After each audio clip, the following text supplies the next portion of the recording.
चलिए अपने आत्मा के ज्ञान और ध्यान की ओर।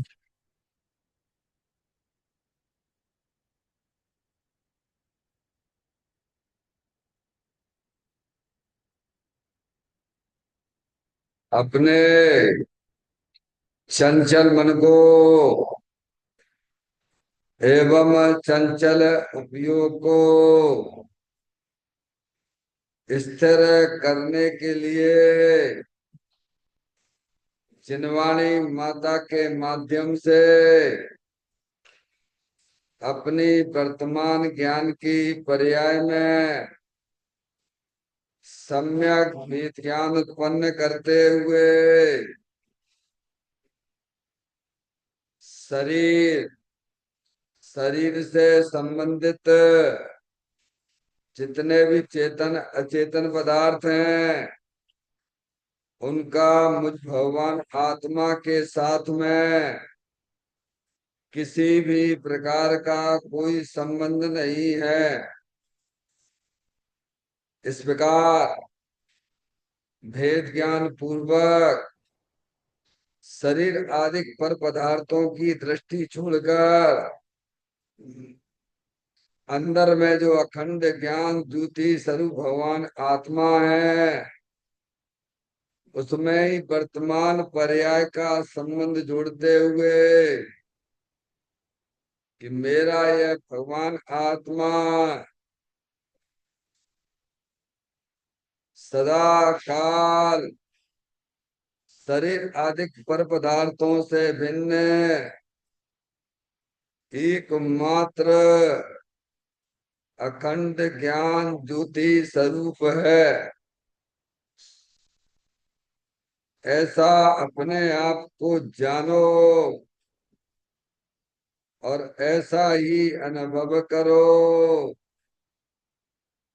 कि वर्तमान में ही मेरा यह भगवान आत्मा शरीर आदि पर पदार्थों से भिन्न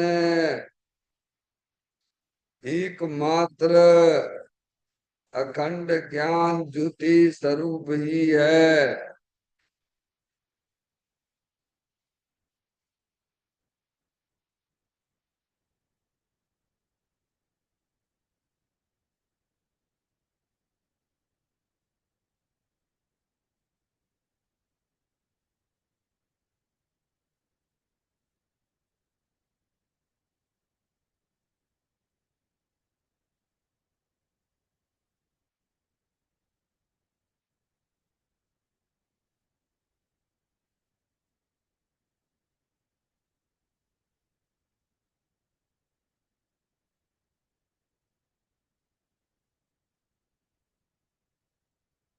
इसी प्रकार से संसार अवस्था में आत्मा की पर्याय में जो विविध प्रकार की पुण्य पाप के परिणाम दिखाई देते हैं वे समस्त परिणाम पर द्रव्यों की लक्ष्य से होने वाले भाव हैं। वे हमारे आत्मा का स्वभाव नहीं है। ऐसे समस्त रागादिक परिणामों में एकत्व बुद्धि, ममत बुद्धि, कर्तृत्व बुद्धि, भोक्तृत्व बुद्धि तथा उन रागादिक परिणामों की ज्ञाता बुद्धि को भी छोड़ते हुए अंदर में जो अखंड ज्ञान ज्योति स्वरूप भगवान आत्मा है जो कि सदा काल शरीर रागादिक से भिन्न एकमात्र पूर्ण निराकुलता स्वरूप वाला है। ऐसा अपने आप को जानो और ऐसा ही अनुभव करो कि वर्तमान में ही मेरा यह भगवान आत्मा शरीर रागादिक से भिन्न एकमात्र पूर्ण वितराग आनंद मूर्ति स्वरूप है।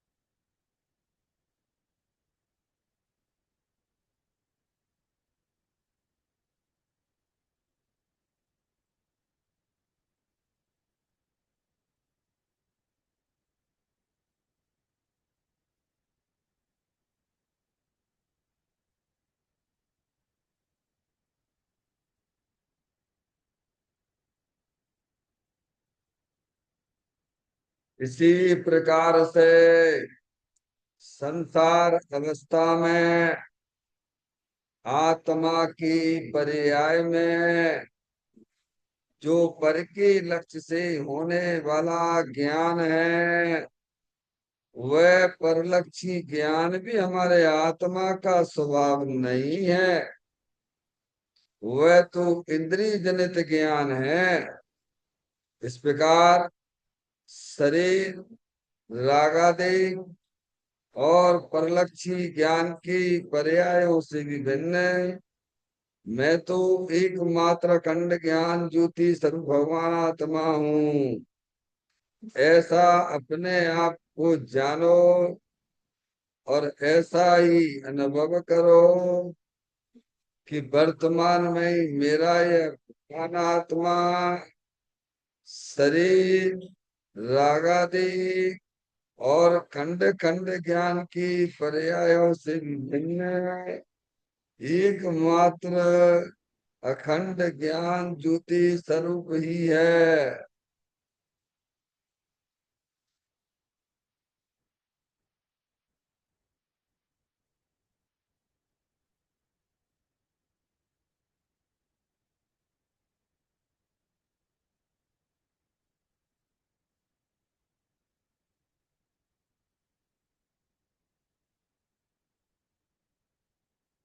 द्रव कर्म भाव कर्म नो कर्म रहित शुद्धात्म स्वरूपो मेरा ये भगवान आत्मा सदा काल शरीर आदि नौ कर्मों से भिन्न है। मेरा ये भगवान आत्मा सदा काल ज्ञान वर्ण आदि 8 कर्मों से भी भिन्न है। मेरा ये भगवान आत्मा सदा काल मोह राग द्वेष भाव कर्मों से भी भिन्न है। इस प्रकार द्रव कर्म भाव कर्म नो कर्म तीनों कर्मों से रहे मैं तो एकमात्र परम पवित्र शुद्धात्म स्वरूप हूँ, ऐसा अपने आप को जानो और ऐसा ही अनुभव करो कि वर्तमान में ही मेरा यह भगवान आत्मा शरीर रागादिक से भिन्न एकमात्र परम पवित्र शुद्धात्म स्वरूप है।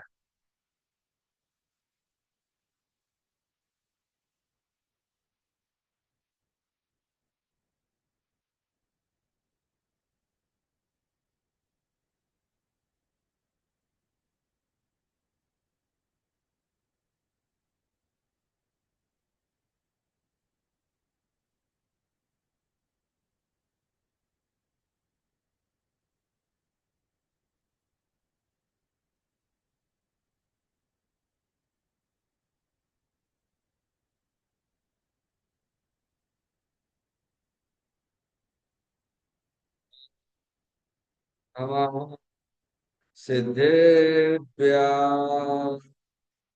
ओम नमः सिद्धेभ्य ओम नमः सिद्धेभ्य चिंत स्वयं का चैतन्य तत्व है निज का करूं मैं चिंतवन निज का करूं मैं शुद्धात्मा ही दिन गुण अनंत विदाम मैं स्वानुभव में देख लूं आत्मा स्वयं भगवान है। मैं स्वानुभव में देख लूं आत्मा स्वयं भगवान।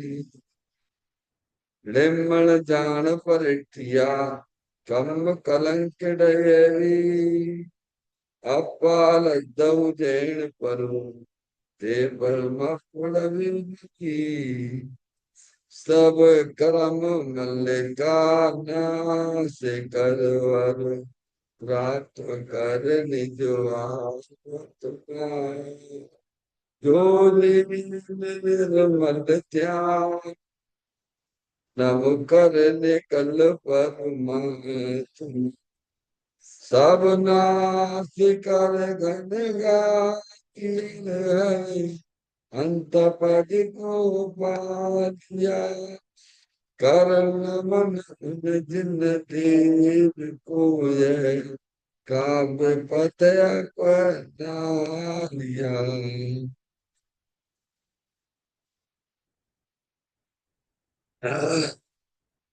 श्री योग सार जी नामक परम अध्यात्मिक ग्रंथ स्वाध्याय हेतु में विराजमान है।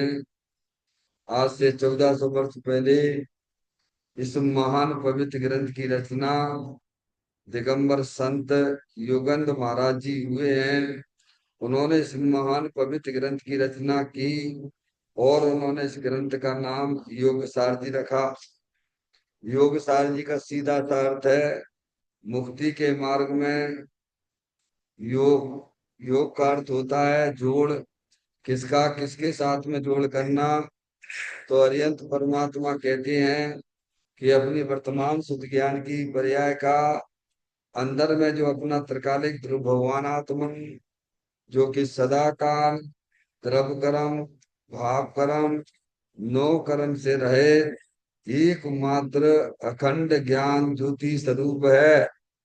ऐसी गायक प्रभु परमात्मा में अपनी वर्तमान शुद्ध ज्ञान की पर्याय का संबंध जोड़ने का नाम योग है। जिसे शास्त्रीय भाषा में सम्यक दर्शन सम्यक ज्ञान भी कहते हैं। और चैतन्य भगवान आत्मा में ही अपने वर्तमान पर्याय को मग्न कराना लीन करना उसमें स्थिर करना उसे सार कहते हैं यानी सम्यक चारित्र कहते हैं। तो योग सार क्या हो गया। सम्यक दर्शन सम्यक ज्ञान सम्यक चारित्र वाली निर्मल पर्याय पवित्र पर्याय जो अपने आत्मा के आश्रय से प्रकट होती है इसे यहाँ योग सार कहते हैं। और इसे ही अरिहंत परमात्मा मोक्ष मार्ग कहते हैं। इसी का नाम धर्म है।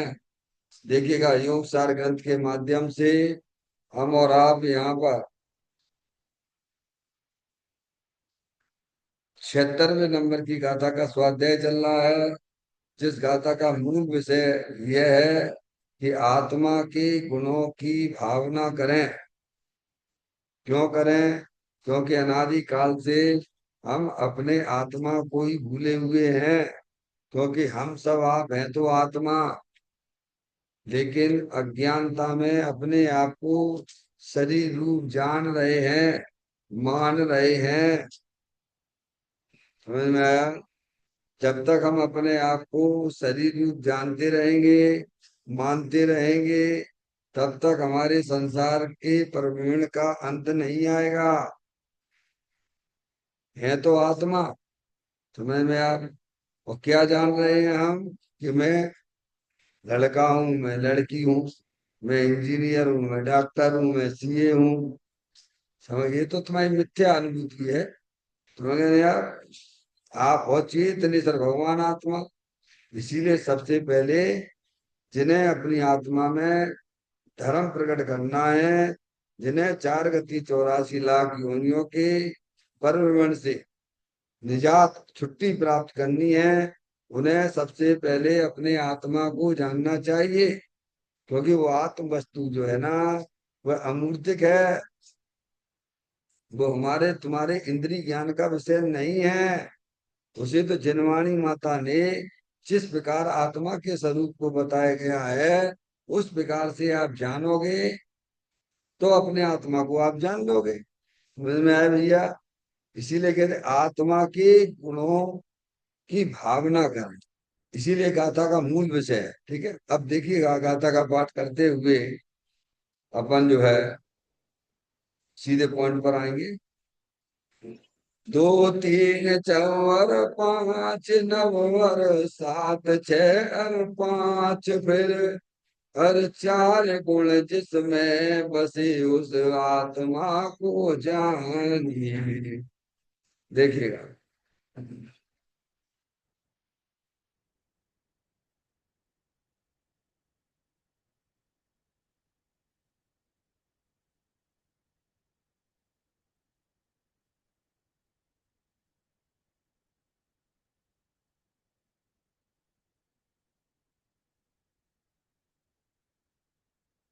अभी अपने आत्मा को दो गुणों के माध्यम से विचार किया। जो आत्म वस्तु है वह तो अनंत गुण स्वरूप है, अखंड है। समझ रहे हो? जो वस्तु होती है वह कैसी होती है? अखंड होती है, उसमें भेद नहीं होता है। भेद के द्वारा उस आत्मा को अपन समझते हैं। समझ रहे आप? तो उस जो आत्म वस्तु को पहले अपने दो के द्वारा समझा। क्या समझा? कि आत्म जो वस्तु है द्रव्य पर्याय स्वरूप है। ये जो विचार किया जा रहा है ये व्यवहार है, ये विकल्प है। समझ आप?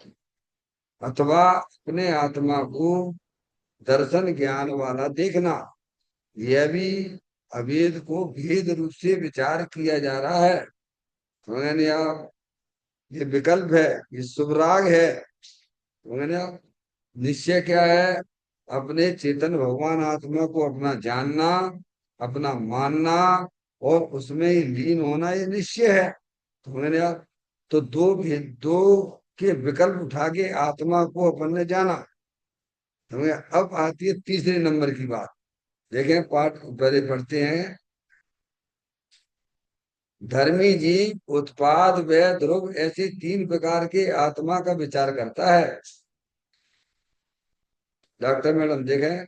धर्मी जीव उत्पाद व ध्रुव ऐसे तीन प्रकार के आत्मा का विचार करता है। जिसे आत्मा का अनुभव हो गया वह भी ऐसा विचार करता है, और जिसे आत्मा का अनुभव करना है वह भी इसी जाति के विचार करता है। आत्मा ध्रुव अपेक्षा कायम टिकता है, उत्पाद की अपेक्षा नई पर्याय रूप होता है, व्यय की अपेक्षा पूर्व पर्याय से नष्ट होता है। ऐसे तीन रूप परिणमता है। यह भी व्यवहार है। समय सार की आठवीं गाथा के अनुसार व्यवहार उपदेश देने वाले या सुनने वाले किसी को भी अनुसरने योग्य नहीं है। उत्पाद व्यय रूप निरंतर बदलने पर भी वस्तु ध्रुव है, वह अनुसरणे योग्य है। बहुत सुंदर चर्चा है, अपन इसको समझते हैं। धर्मी चीज उत्पाद व ध्रुव ऐसे तीन प्रकार के आत्मा का विचार करता। धर्मी उसे कहते हैं जिसे अपने आत्मा की दृष्टि हुई है, जो अपने चेतन भगवान आत्मा को ही अपना जानता है, मानता है। समझ गए? उसे धर्मी कहते हैं। जिसकी पर्याय में धर्म रूपी पर्याय प्रकट हुई है। धर्म रूपी पर्याय क्या है?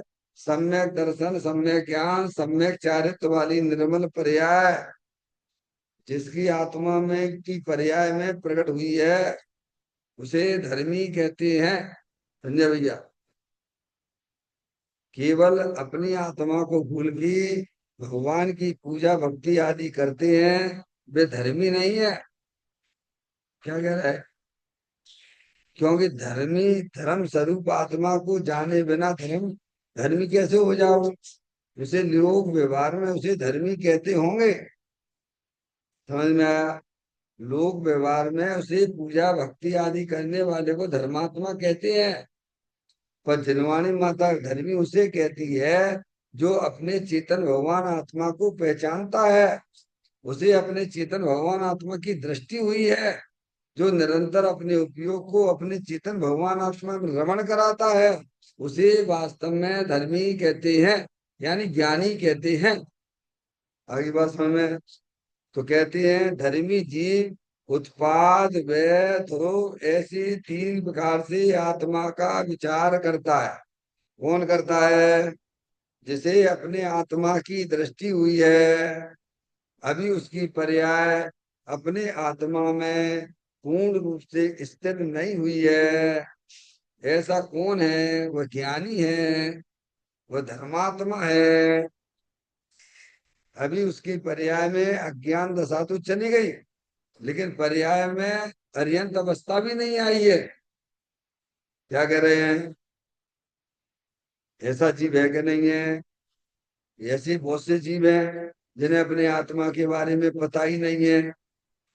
समझ में आ गई भाई? तो वे अज्ञान दशा है।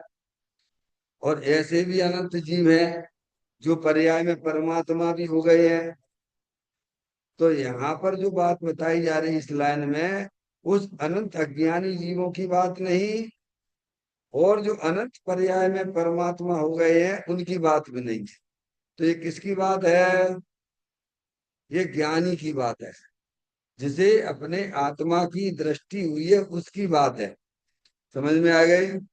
देखो, बहिरात्मा, अंतरात्मा और परमात्मा। डॉक्टर साहब क्या कहते हैं? बहिरात्मा, अंतरात्मा और परमात्मा। तो ये जो तीन बताए गए हैं, तो सब बहिरात्मा, अंतरात्मा और परमात्मा। तो ये जो लाइन आई है पंडित जी साहब, 76वें नंबर की गाथा का पॉइंट चलता है। देखें, धर्मी जीव, बता दें कौन सा है पंडित जी साहब को? उसी में 132 पेज पे। हाँ हाँ, यही बात। तो क्या कहते हैं? तीन बात।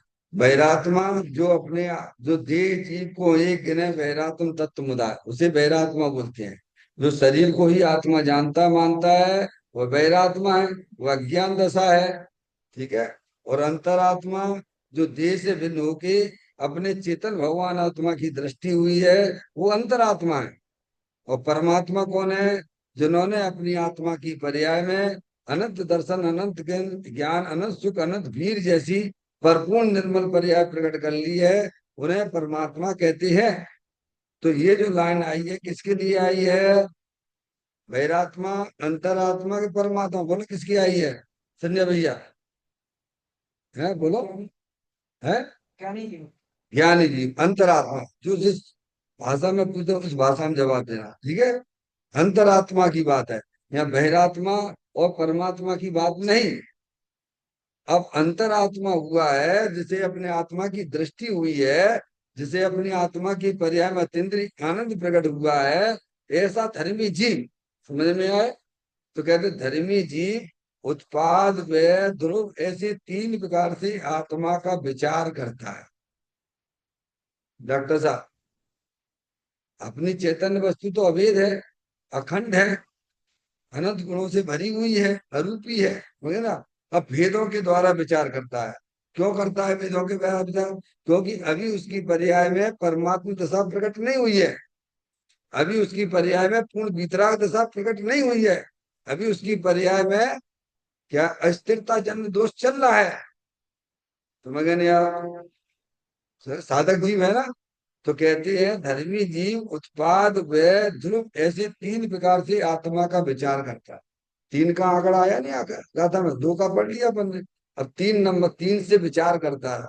तो तीन से किस प्रकार विचार करता है?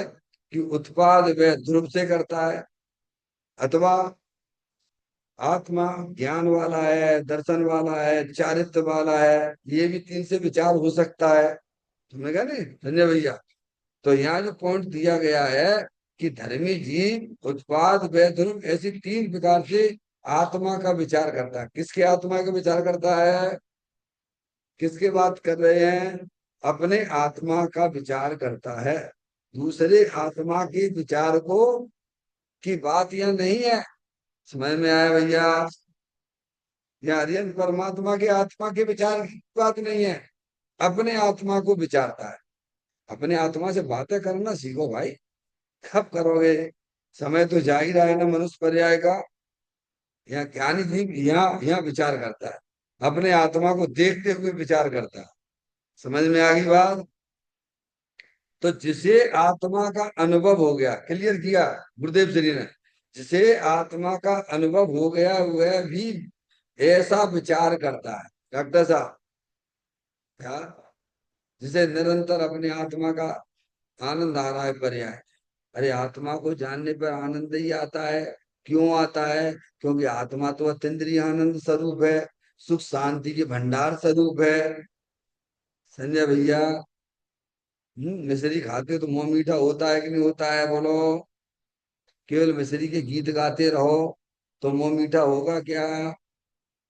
ऐसे ही ज्ञानी भी, जिसे अपने शुद्धात्मा की दृष्टि हुई है, उसकी पर्याय में नियम से अतीन्द्रिय आनंद चालू हो गया।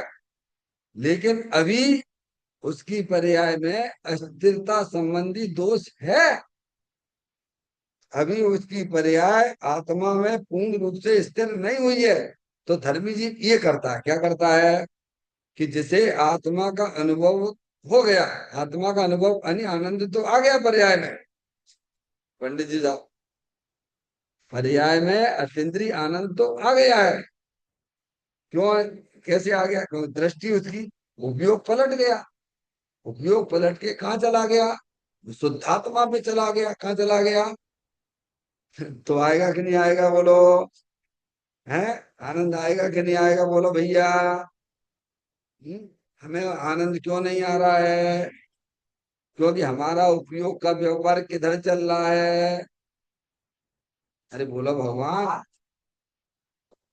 है? और ज्ञानी का उपयोग का व्यापार किधर चल रहा है? झुकाव किधर है ज्ञान दर्शन का? तो आएगा कि नहीं आएगा? आएगा। अब देखना क्या कहते हैं कि जिसे आत्मा का अनुभव हो गया वह भी विचार करता है। वह भी यानी ज्ञानी भी विचार करता है कि जिसे आत्मा का अनुभव करना है वह भी इसी जाति से विचार करता है। देखो, मैंने प्रारंभ में ही कहा था, जब ये गाथा चलाई थी अपन तभी ये बातें आई थी कि ये आत्मा के विचार, आत्मा के गुणों का विचार ज्ञानी को भी होता है और अज्ञानी भी ज्ञानी बनने के लिए विचार करता है। दोनों के लिए है क्या? ज्ञानी को भी आत्मा के संबंध में विचार रहता है और अज्ञानी को ज्ञान क्या है, उसे भी आत्मा का विचार किए बिना ज्ञानी नहीं हो सकता है। आगे बात समझ में? तो ये बात भी गुरुदेव श्री ने यहाँ बताई कि जिसे आत्मा का अनुभव करना है वह भी इसी जाति से विचार करता। क्या करता है कि मेरा आत्मा उत्पाद व ध्रुव स्वरूप है, मेरा आत्मा दर्शन ज्ञान चारित्र स्वरूप है। ऐसे भेद विकल्पों के द्वारा अपने आत्मा को जानता है। समझ नहीं आप? कौन? ज्ञानी भी और अज्ञानी भी।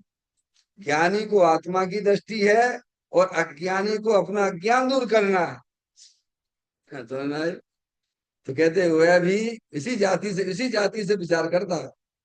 फिर कहते आत्मा ध्रुव अपेक्षा कायम टिकता है, उत्पाद की अपेक्षा नई पर्याय रूप होता है और व्यय की अपेक्षा पर्याय से नष्ट होता है। अब आत्मा का देखो, प्रत्येक द्रव्य जो होता है ना संजय भैया, हर द्रव्य जो है, चाहे वह पुद्गल द्रव्य हो, चाहे धर्म द्रव्य हो, अधर्म द्रव्य हो, आकाश द्रव्य हो, काल द्रव्य, और चाहे आत्मा, छह जाति अपेक्षा छह द्रव्य है। सब उत्पाद व ध्रुव उत्तम सत, ये तो हमारी तत्व सूची में पाठ ही है। जो वस्तु होती है वो उत्पाद व ध्रुव, उत्पाद व ध्रुव उत्तम सत, सूत्र में आता है कि नहीं आता है? तो हर वस्तु उत्पाद व ध्रुव वाली होती है। जैसे ये माइक है, ये माइक जो है ना पुद्गल स्कंद की पुद्गल रूप पर्याय है। पहले ये माइक बिल्कुल नया था।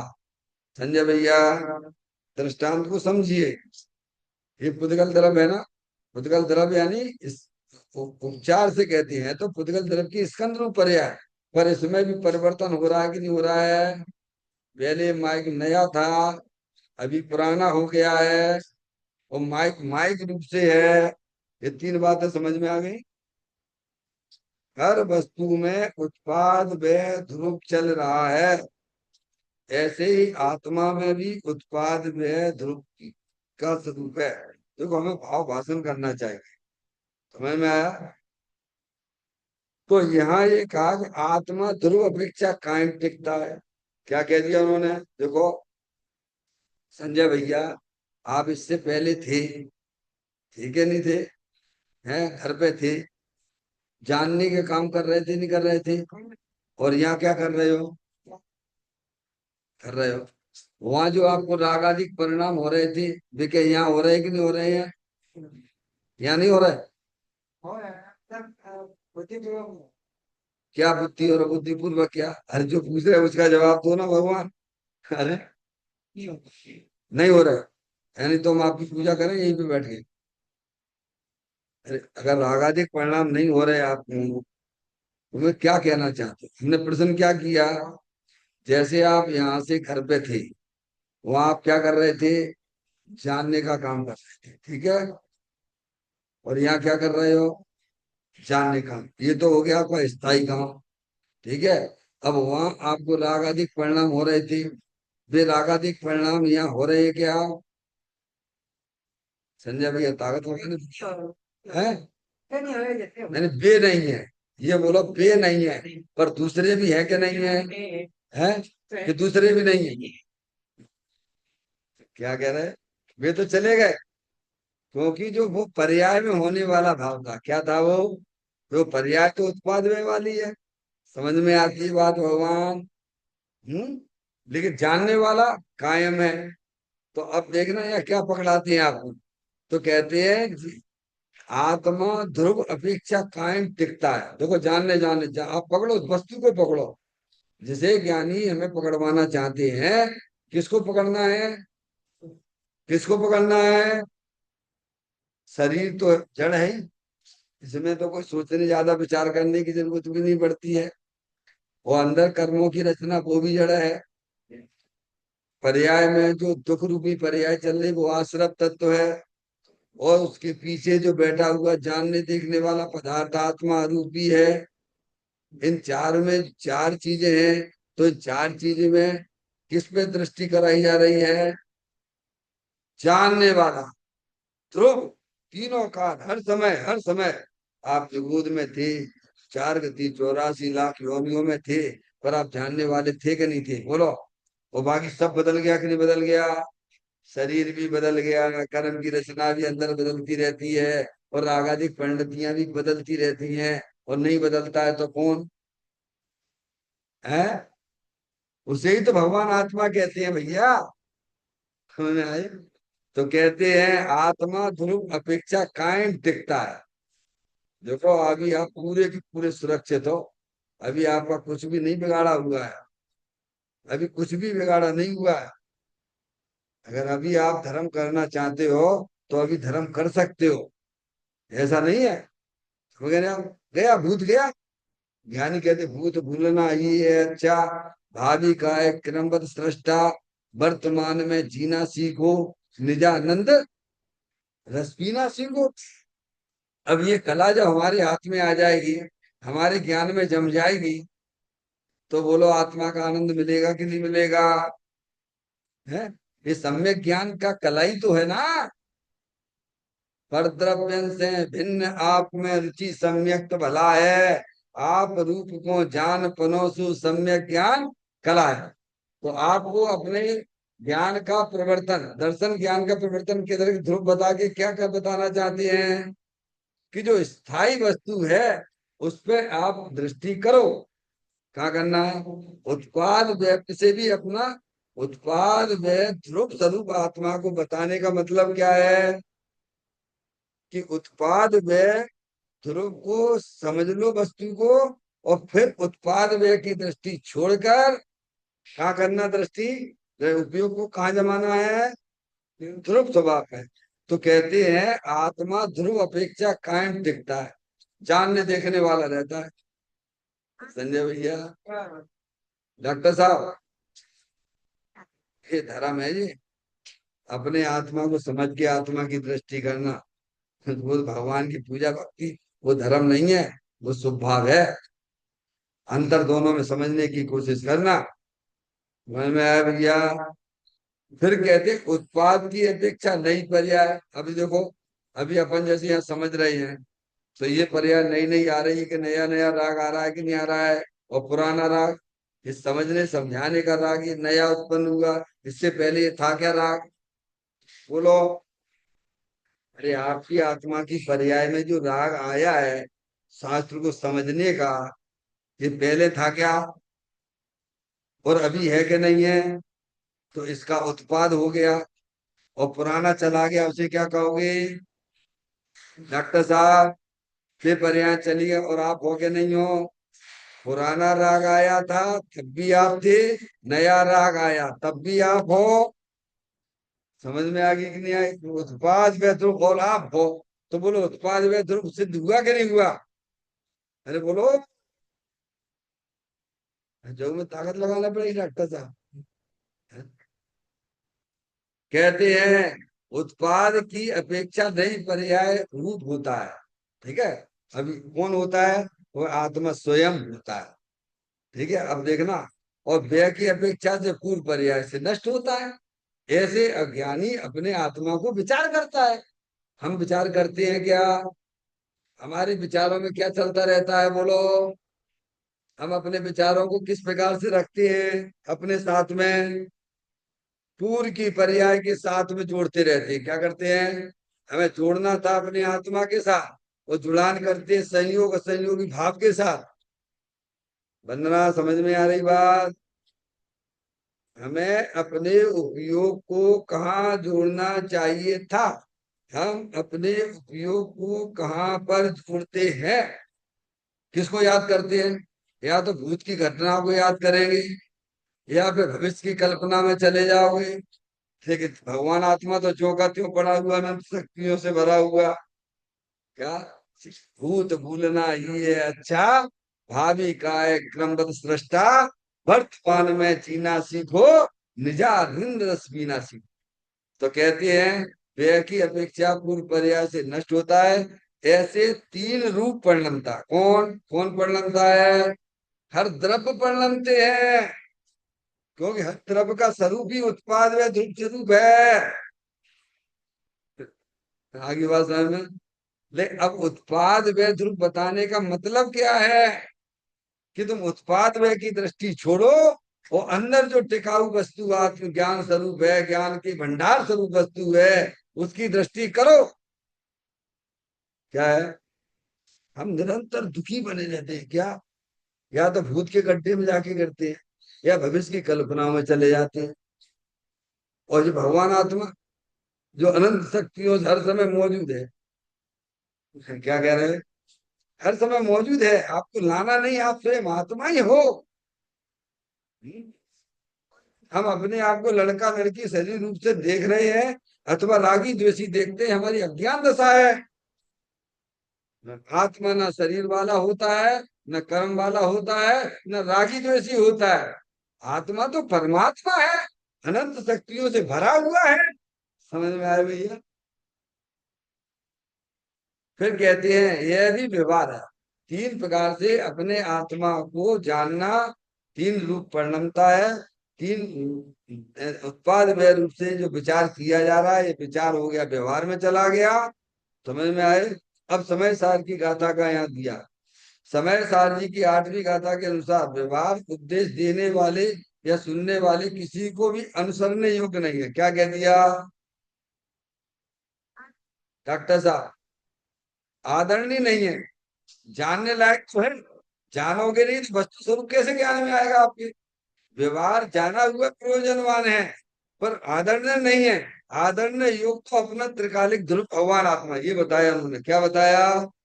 कि समय सार की आठवीं गाथा के अनुसार व्यवहार उपदेश देने वाले, व्यवहार का उपदेश देने वाले और सुनने वाले, दोनों के लिए। किसके लिए डॉक्टर साहब?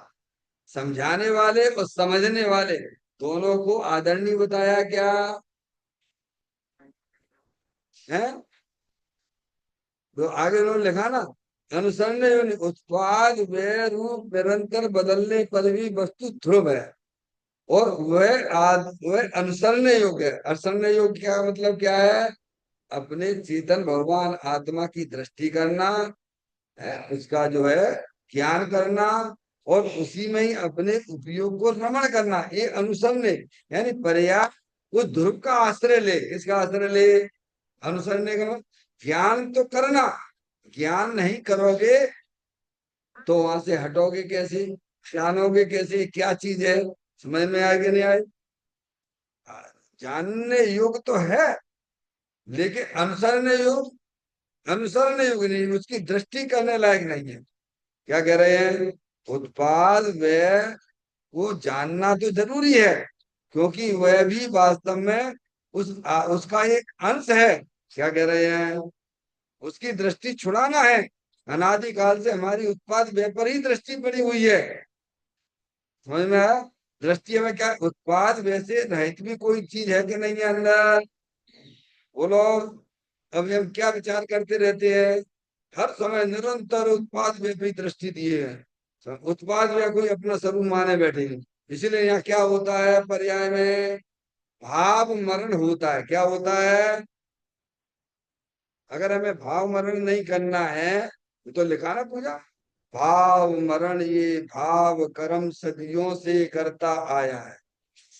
अगर हमें भाव मरण नहीं करना है, तो उत्पाद व्यय की दृष्टि छोड़कर अंदर जो ध्रुव भगवान आत्मा, क्या कह रहे? जैसे एक उदाहरण देता हूं, स्त्री का और पुरुष का। उसका पुरुष तो है बड़ा बढ़िया ताकतवर, अनंत महिमा वाला, शक्ति वाला, और वो उसकी पत्नी है ना, समझ गए? पर उसे जो है, पुरुष का जो है उसको लाभ नहीं लेती, क्या करती है? नहीं है समझे? वो किसी दूसरे पर मोहित हो रही है। कौन? वो स्त्री दूसरे पर मोहित हो रही है। तो सबसे सुंदर, सबसे शक्तिशाली उसका पुरुष भी बैठा हुआ घर में, सुंदर भी है, शक्तिशाली भी है, लेकिन उसे उसका लाभ लेना चाहिए था। लेकिन अब उसका लाभ ना लेके उसकी दृष्टि कहाँ पर है? पर पुरुषों के ऊपर है। समझ में आएगी नहीं आएगी? लेकिन कायदे से क्या होना चाहिए था?